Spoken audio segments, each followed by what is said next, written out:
Earphones by our der Mann von AHA, Morten. Hi, Morten. Yeah, isn't it amazing?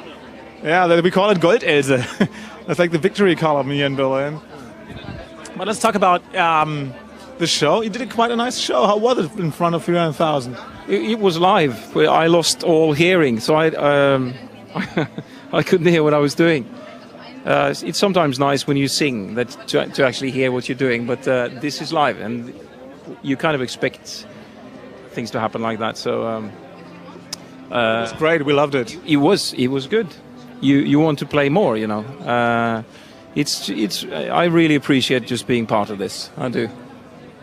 Some people saying, pop and politics, that's the big issue here today.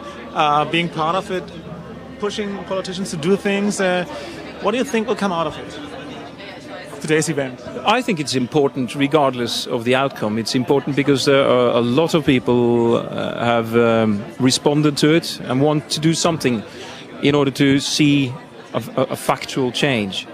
Because it is simply undignified, the situation that we have, and it's been for a very long time, and it's not good for anyone to even grow up in a situation where there is such a massive difference. It's not just a difference, but it is where so many people are coming from today in the poverty-stricken countries, where they really have no chance whatsoever. So I think this is a first step towards a fundamental change in direction, in what we actually want, in defining who we want to be. And if you can't go around and think that man has a good nature and stuff, if you don't actually see that we respond to this, that the grown-ups take charge and see to that this is not carrying on, and it is not necessary, because we're just looking at what we can afford to help with after we've put aside the things that we need for ourselves. But our need is debatable, but their needs are not debatable. If you would be a politician, let's say you would be somebody who even taking part of the G8 summit, what would you do? What would be on your agenda? It would be the same things. It's quite, for me, it's very simple. You have to define who you are and who you want to be, and then you cannot really do anything or let anything happen that goes against that. So I think, although the world of diplomats, they do a lot of important work, and it's a tough one. It's a really tough one, because in an emotional way of responding, you would cut all conversation, all communication with nations or leaderships that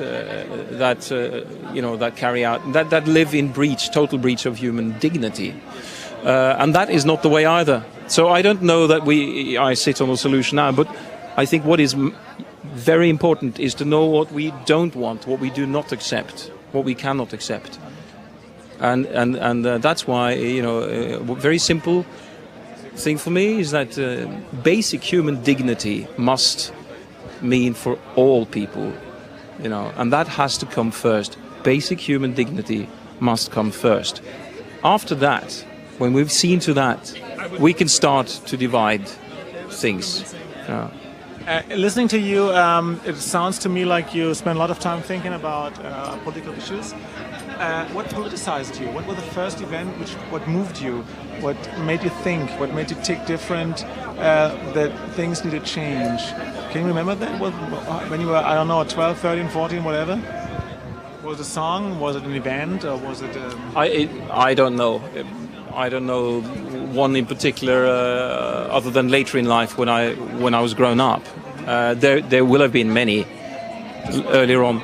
No, but one massive impact on me was to learn about East Timor.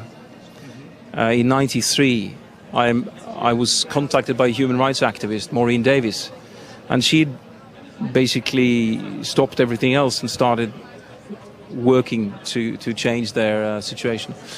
The way East Timor has been dealt with by the Western countries after they were invaded by Indonesia is just appalling and completely unacceptable, and it changed things for me because I simply could not accept it. And to know that I'd grown up in a country, Norway, and I knew what things were like when I grew up. I knew who we were meant to be, how people were talking, how politicians were talking, what was debated, and who we basically claimed to be, and all our actions against this nation, pretty much knowingly as well by our politicians, did the complete opposite. It was just a massive violation, you know, and that was that was a very provocative thing for me. Let's hope that this event tonight will move a lot of people all over the world. The point is quite simple. You can't have a certain set of rules or sort of humanitarian ethical rules with your kids and your family and act differently elsewhere. You have to be the same. And if you like that somewhere else, then in that case we're selling stolen goods. Then is that okay? Then okay, then I'll go and do it the same. I'll do it in my country, and we'll see how it goes. We can't, I think it's a funny thing when you look at the poverty-stricken countries today are essentially the ones that have built